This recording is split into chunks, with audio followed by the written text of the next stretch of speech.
Oklahoma Matters with Ed Kelley, sponsored by OOK, Oklahoma's exchange-traded fund.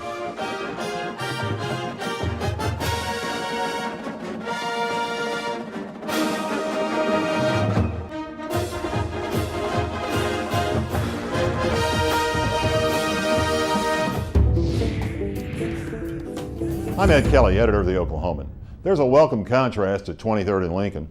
Compare how the budget for the next fiscal year got done for state government with how the budget gets done for the federal government.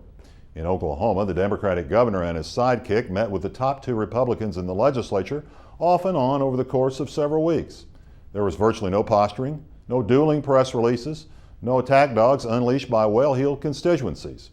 Instead, Governor Henry, State Treasurer Scott Meacham, and their legislative counterparts, House Speaker Chris Benge and Senate Pro Tem Leader Glenn Coffey, hammered out the framework of a budget deal. In a year with $1 billion revenue hole, the proposed budget appears to be the work of adults. It rightfully protects the most important services like public safety and mental health from the deepest of cuts.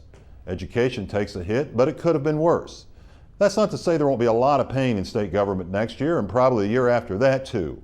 But it looks like the four men I mentioned made the best of a bad situation with reasonable compromises on both sides. Would we all wish it had happened that way in Washington? There, the Congress seldom, if ever, passes its appropriation bills on time. Capitol Hill seems to be in permanent session. The leaders of the two parties are despised by many Americans, and the president is viewed, rightly or not, as a hyper-partisan. The difference, of course, is that state government requires a balanced budget, done within a specific time limit. No such restraints at the federal level. At the state capitol, there have been the usual trove of bills that do nothing to move Oklahoma forward, like an obsession over guns. There's also legislative frustration with what goes on in Washington that Oklahoma can't do a thing about.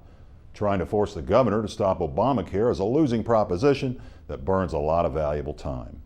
But in the end, despite all the foolishness, the legislative and executive branches must agree on a budget.